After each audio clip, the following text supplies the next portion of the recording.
जय हिंद दोस्तों।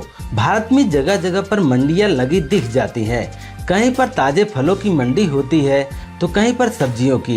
इन दोनों मंडियों के अलावा शायद ही भारत में कोई और मंडी चलती हो। हालांकि अगर कोई आपसे कहे कि एक मंडी दुनिया में ऐसी भी है जहां सब्जी फल नहीं बल्कि बंदूकें और बम बेचे जाते हैं, तो आपको कैसा लगेगा?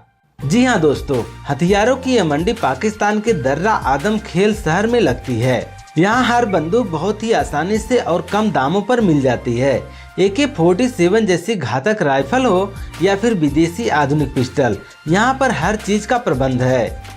तो चलिए जरा नजदीक से जानते हैं कि आखिर कैसी है यह मंडी और कैसे बिकती है यहाँ पर बंदूकें। दोस्तों, वीडियो शुरू करने से पहले हमारे इस वीडियो पर आप नए हैं तो सब्सक्राइब जरूर कर लें। हाय दोस्तों, मेरा नाम है सुनील। तो चलिए शुरू करते हैं।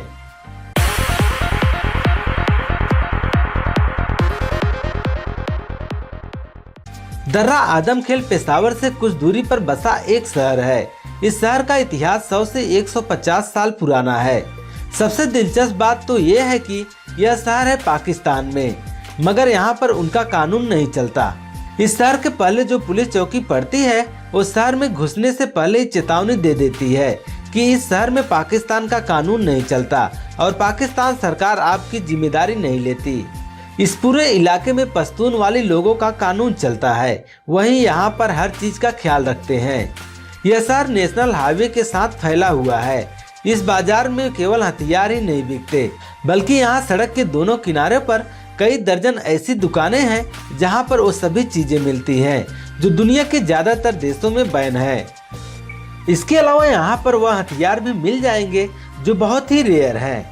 चूंकि यह क्षेत्र पठानों के कानूनों द्वारा शासित है, इसलिए पाकिस्तान सरकार इस व्यापार में हस्तक्षेप नहीं करती है।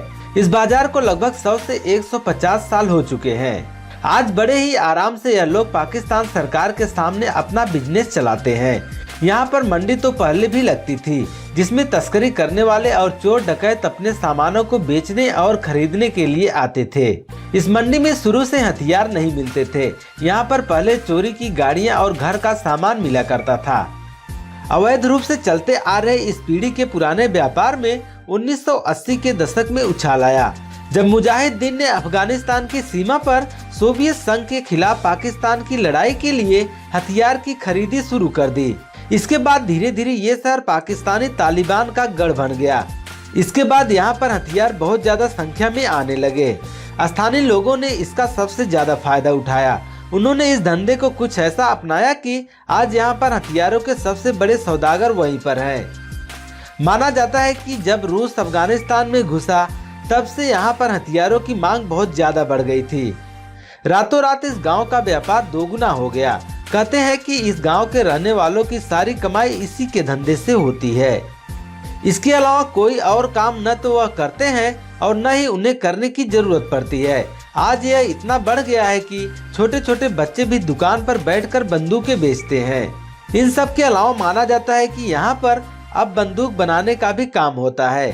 जो लोग महंगी बंदूकें नहीं खरीद पाते हैं वह सब यहाँ हाथ से बनी देसी बंदूकें खरीद लेते हैं।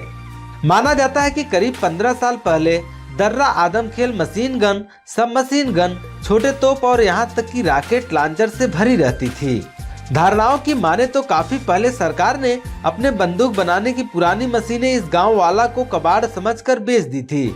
हालांकि ये उनकी सबसे बड़ी गलती थी। यहाँ के लोग जानते थे कि आखिर ये मशीनें किस काम आती है। इसके बाद ही यहाँ पर हथियार बनने शुरू हो गए। बाद में सरकार को पता चला कि दर्रा के हथियार आतंकवादी खरीद रहे हैं और उन्हीं का इस्तेमाल वो पाकिस्तान की सेना के खिलाफ कर रहे हैं। कहते हैं कि दर्रा के कारीगर ये दावा करते हैं कि आप उन्हें कोई भी हथियार ला कर दे दे और वो केवल 10 दिनों में ही उसकी नकल करके आपके सामने बनाकर रख देंगे। दर्रा की मार्केट के प्रसिद्ध होने का कारण यह है कि यहाँ पर बंदूकों का दाम कम है। बहुत ही कम दामों में यहाँ पर विदेशी बंदूकें मिल जाती है। माना जाता है कि यहाँ पर AK-47 जैसी बंदूक महज कुछ दामों में मिल जाती है।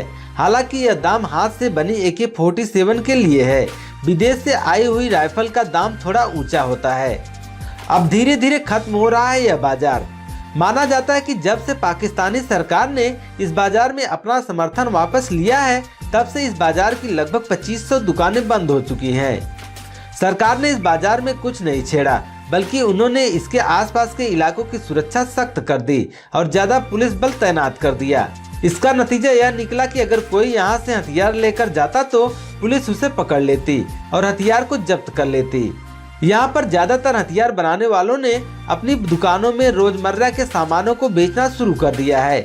जो लोग अब भी हथियार बना रहे हैं वो केवल इसलिए क्योंकि उनके पास हथियार बनाने वाली मशीनें हैं, उन्हें वो बेचना चाहते हैं, लेकिन कोई लेने वाला नहीं है। जब से अलकायदा तालिबान का लगभग सफाया हो गया है, तब से इस बाजार की भी रौनक खत्म हो गई है और इस बाजार के कारीगर बेरोजगार हो गए हैं। हालांकि बंदूकें तो आज भी यहाँ पर धड़ल्ले से बिक रही हैं। तो दोस्तों, यह था पाकिस्तान का बंदूक बाजार, जो आज देश विदेश तक प्रसिद्ध है। भले ही आज यह बाजार थोड़ा कम हो गया है, मगर बंदूकें आज भी यहाँ बेची जा रही है। आपकी क्या राय है इस बाजार के बारे में कमेंट बॉक्स में जरूर बताएं। तो दोस्तों, मिलते हैं अगले वीडियो में, तब तक के लिए जय हिंद।